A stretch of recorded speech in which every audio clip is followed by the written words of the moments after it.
Yo les gens, j'espère que vous allez bien, je vous retrouve aujourd'hui pour une nouvelle vidéo sur Gran Turismo 7, une vidéo dans laquelle je vous propose de partir pour un petit gameplay en Peugeot 208 GTI de 2014, une des voitures françaises de ce jeu, et il est vrai que sur Gran Turismo 7 on a quand même pas mal de voitures françaises, proportionnellement au nombre de voitures, et c'est le genre de modèle qu'on a au final sur assez peu de jeux. Du coup j'ai sauté sur l'occasion, je me suis dit c'est un peu le moment ou jamais, voilà, de tester ce genre de voiture sur un jeu comme celui-ci.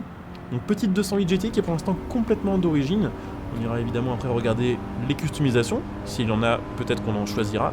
Et puis on regardera aussi évidemment les améliorations et on se refera une petite course avec cette voiture là avec évidemment les améliorations de posée. Donc c'est la version sport évidemment de la 208 de 2014. On a le moteur, donc c'est le THP qui n'a pas forcément une super réputation d'ailleurs. 4 cylindres 1,6 litre qui fait 208 chevaux pour 1200 kg, 0 à 100 en 6 secondes 5 et vitesse de pointe aux alentours des 200 km/h, 220 je crois. Et bon, pour le coup, vu que c'est une petite compacte avec un moteur qui fait quand même 200 chevaux, c'est assez nerveux, mais c'est vrai que le THP est pas non plus un incroyable moteur. Malheureusement, bon, ce sera pas demain la veille qu'on aura l'occasion de voir d'autres nouveautés comme ça sur un jeu de course dans les années qui arrivent, puisqu'il me semble que au final la 208 GTI était la dernière GTI de chez Peugeot, et que maintenant la ligne GTI de toute façon a été supprimée et remplacée du coup par, dans quelques années, je crois que c'est pas encore le cas mais ça va être le cas bientôt, par en gros le GTE, si je dis pas de bêtises, qui sera en gros des sportives électriques. Et je crois que justement il y a la i208 qui est sortie en mode GT, et je crois qu'elle a exactement la même puissance que la version GTI. Et c'est là qu'on voit que c'est pas forcément toujours fameux, puisqu'il me semble qu'il y avait eu des tests qui avaient été réalisés et qu'elle était moins performante au final que la GTI qui fait le taf, même si elle a quelques années. Donc bon, c'est une caisse qui a une réputation quand même d'avoir un bon châssis et qui a la réputation d'être assez fun à conduire. Après c'est vrai que c'est pas forcément le truc le plus monstrueux du jeu, c'est clair. Mais elle est pas non plus super chère, et puis bon voilà, c'est une petite caisse un peu RP, comme malheureusement on en a assez peu, voilà, sur plein d'autres jeux. Je pense notamment à Forza, c'est vrai que celle-ci, je joue beaucoup à Horizon 5, on avait parlé à l'époque, elle avait été leakée à la fin d'Horizon 4, elle n'était jamais arrivée sur Horizon 4, du coup les leaks maintenant ont été retranscrits à Forza Horizon 5, et la vérité c'est qu'on ne sait pas, on ne sait pas si un jour on aura d'autres petites caisses comme ça un petit peu RP sur Horizon 5, ou si c'est mort, voilà. Alors je suis assez peu fan par contre de l'intérieur. Autant l'extérieur ça va, bon, j'aime bien les Peugeot un peu modernes. Autant l'intérieur, je trouve que la position du compteur par rapport au volant, là au-dessus, ça fait vraiment chelou. Et puis genre le volant il est minuscule en fait. Ça fait un peu bizarre aussi je trouve. Donc bon, à part ça, en vrai ça passe hein. Je pense, après on a peut-être pas le meilleur circuit non plus pour bien voir ça. On va se mettre dans l'autre sens avec le soleil. On verra peut-être un peu mieux. Non, on a dit dans l'autre sens. Alors, wow, c'est bizarre la lumière du soleil des fois sur ce jeu. Hop, on va se mettre comme as pour voir un peu les autres matériaux. Ouais, bon, c'est plutôt cool sans être non plus incroyable. Donc, ouais. Bon, évidemment, elle était full stock. Après, ce que je vous propose, comme je vous le disais tout à l'heure, c'est d'aller voir les améliorations, les customisations. Donc, on va quitter ça. Je sais pas quel type de préparation on peut faire là-dessus. Je pense pas que ça a un intérêt de mettre 600 chevaux sur une voiture comme ça. Je sais pas si ce sera faisable. Mais je pense qu'en vrai, une prépa de type course ou semi-course suffit largement pour ce genre de bagnole en fait. Parce que effectivement, on peut faire les améliorations en mode extrême, mais je suis pas sûr que ce soit très intéressant. Donc on va voir. On va voir un petit peu ce que ça donne. De toute façon, on va déjà regarder le GT Auto pour la personnaliser. On va regarder, tiens, c'est un petit kit large. Il y est. Il y est. Et est-ce qu'il y a vraiment une grosse différence? Ah ouais, non, j'aime pas ce genre de kit large. Je disais, je vais peut-être le mettre, mais ce genre de déco, c'est vraiment pas mon truc. J'aurais préféré que ce soit vraiment un élargissement de ce qu'on a déjà plutôt qu'un rajout. Ça, je suis pas trop fan. Bref, voyons voir, c'est pas grave. Les autres customisations, est-ce qu'on a un petit peu le choix? Alors déjà, je pense qu'on va changer la couleur, effectivement. Parce que bon, le rouge et noir, il est stylé, en mode rappel, voilà, GTI, mais bon, après... J'avais envie de tester un petit peu autre chose. Et j'ai acheté tout à l'heure un gris qui me paraissait pas trop mal. Qui vient de chez Nissan, hein. C'est pas du tout un gris qui vient de chez Peugeot. Mais je trouve qu'il va bien. J'ai un autre gris aussi chez Peugeot, mais qui est moins bien, je trouve, au final. Donc ouais, je pense qu'on va partir sur un petit gris tout simple, comme ça. tac. Et puis peut-être même d'ailleurs le même gris hein, pour les jantes au final. Qui passe plutôt bien. Ou peut-être un chouïa plus foncé, genre justement le Ice Silver peut-être de chez Peugeot. Ouais non, c'est pas terrible. Hein. Au final, je préfère comme ça. C'est vrai que c'était stylé d'avoir une couleur différente sur les jantes et sur la voiture, mais on va regarder peut-être simplement la nuance qui passe pas bien. Peut-être un truc juste un petit peu plus foncé. Ah, il n'y a pas trop d'entre-deux, hein, malheureusement. Hop. Il faudrait... Peut-être... Alors, est-ce qu'on peut pas baisser juste un peu la luminosité par hasard? Il n'y a pas possibilité de faire ça? Mince. What I've done. Non, bah je sais pas, j'ai pas trouvé comment faire. Ça change pas. Bon. Bah écoutez, on va faire annuler. On va laisser les jantes comme ça. On va appliquer. Hop. Notre petite livret temporaire. On changera peut-être après aussi selon les autres modifications. Bien sûr, c'est possible. Mais après, on va regarder aussi les jantes. C'est possible qu'on trouve des jantes avec une peinture qui est plus stylée ou on verra, selon le style. Pièce perso. On n'a pas de choix partout, mais on a un petit peu de choix quand même. Évidemment, donc le petit kit Gran Turismo à l'avant pour avoir un look un chouïa plus agressif. Les flancs, c'est la même chose. Et l'aileron, ouais, l'aileron en mode rajout. Je suis pas spécialement fan des customs de cette voiture-là, notamment le bas de caisse en fait.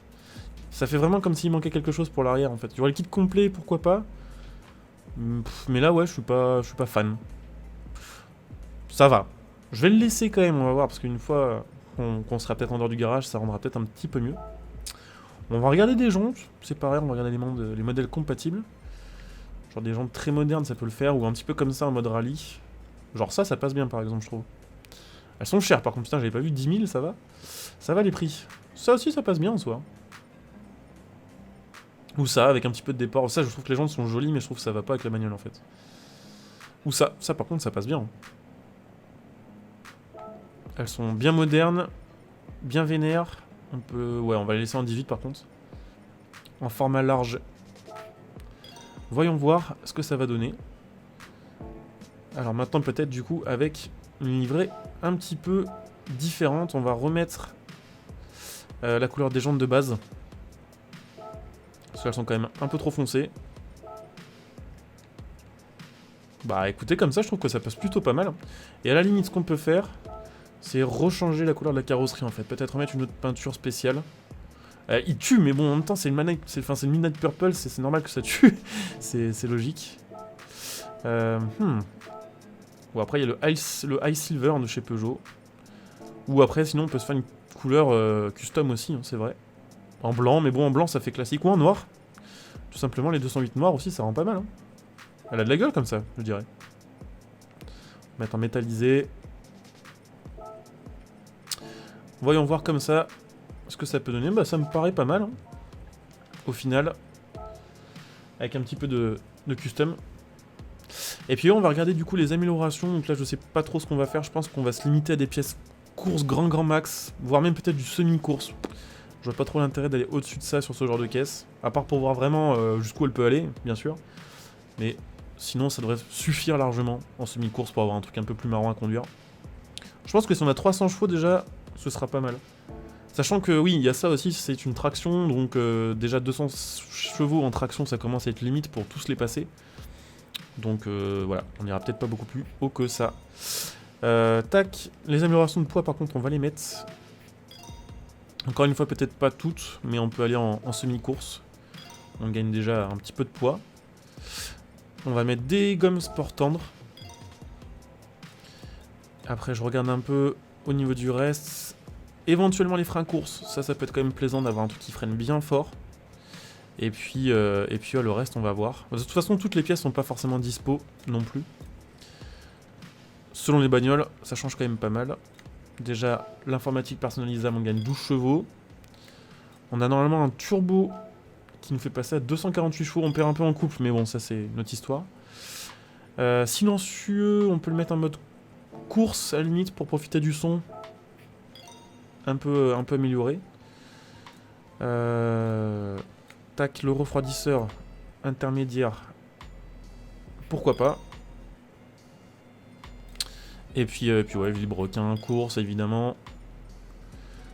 Tac, tac, tac, je regarde un peu. Suspension aussi, règlement en hauteur, ouais. Ça va faire le taf aussi. Rigidité renforcée, alors ça, c'est pas toujours utile. Vu la caisse, vu le châssis de base, je pense que ça doit déjà être suffisant, tout simplement. Et puis, qu'est-ce qu'on a d'autre à l'ésage supérieur, éventuellement? On va essayer de se rapprocher des 300 chevaux. Et on sera pas mal. Tac. Piston de compression, ah oui, de toute façon, on peut pas les mettre. Ok, je sais plus si j'avais mis un embrayage de sport ou pas. Semi-course, non, je l'ai pas mis. Ouais, on va mettre le semi-course. Alors, attendez. D'où je perds? Ok, donc apparemment, l'embrayage de base est mieux. Ok, pourquoi pas. J'ai mis en extrême? Non. Zarb. Ok. Ouais, bon après en fait en soi il reste pas grand chose à améliorer pour être vraiment en mode course. On gagne 10 chevaux, on gagne 30. Filtre à air éventuellement. Que faire? Il me reste encore un peu de cash en fait, les améliorations de cette voiture sont pas extraordinairement chères.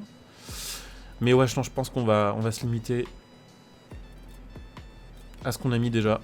De toute façon tout n'est pas forcément métal non plus, donc bon allez. On va se faire un petit kiff tant qu'on y est. J'ai un petit peu d'argent. Je sais pas être raisonnable. Je sais pas être raisonnable. Faut pas m'empêcher de mettre toujours plus. Plaquette améliorée, nope.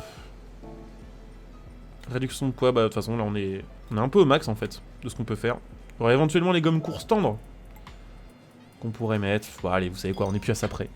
C'est fou, hein, comme on a envie de claquer du fric sur ce jeu. Bon là, du coup là je pense qu'on a tout. On va mettre le petit système anti-lag. Et ouais, c'est pas mal, hein. À mon avis, là, on a tout ce qu'on peut améliorer, en fait. Tout ce que je n'ai pas mis, c'est soit des pièces moins bonnes, soit des pièces qui sont moins bonnes que les full stock, en fait. Donc 350 chevaux. Bon, c'est beaucoup trop, mais bon. Et donc c'est parti, on va aller se la rouler un petit peu, voilà, pour voir ce que ça donne, une 208 qui fait 350 chevaux. Alors le son est bien différent, forcément, vous en doutez. Ah, le son est plutôt marrant, maintenant. C'est cool. J'aime bien ce genre de petits changements. Ouais, elle tartine forcément. Hop, elle freine bien. Oh là là, le bruit des échappements. Oh, ça tue. Tellement stylé. Bon, allez, ouais. Bah, en fait, elle passe largement les 350 chevaux. Je m'attendais pas à ce que ce soit le cas. C'est pour ça que je voulais pas trop l'améliorer de base. Mais en fait, les gommes courses sont tellement pétées que, en fait, tout passe, j'ai l'impression. C'est même d'ailleurs un peu irréaliste parce que bon là, ouais, 350 chevaux comme ça, bon, je sais pas. Je me connais pas assez, mais ça me paraît un peu abusé. Donc on a une bonne patate quand même, après bon forcément c'est une 208, donc bon, puis on a que 360 chevaux, on n'a pas non plus une préparation à la Forza où on a 800 chevaux sur un truc complètement con. Donc voilà, forcément du coup on a des performances un peu plus réalistes entre guillemets. Mais on est quand même à 290, on pourrait peut-être prendre 300 entre guillemets. Dans cette voiture là, si la ligne droite était vraiment plus longue que ça. Elle freine très très bien. Ça c'est appréciable quand même. Elle freine très bien, toute la puissance passe, enfin quasiment. Alors oui par contre un truc, la puissance elle passe peut-être parce que j'étais en contrôle de traction activé surtout. On va voir si maintenant il y a un changement ou pas. Je vais me le désactiver. Alors par contre la voiture a tendance à faire des grosses embardées, je pense tout simplement parce que elle n'a pas d'appui en fait. Genre c'est aussi un peu le truc qui est vicieux avec des voitures comme ça. C'est qu'au niveau des améliorations vous avez des possibilités de fou furieux, du coup vous sortez des puissances de fou malade. Mais si par mégarde voilà, vous faites ça sur un châssis qui est bien on va dire, pour un peu de performance mais pas beaucoup plus, ça devient vite ingérable. Et voilà, je pense que cette voiture là, le souci là, c'est que elle a aucun appui en fait. Et aussi, un truc assez bizarre.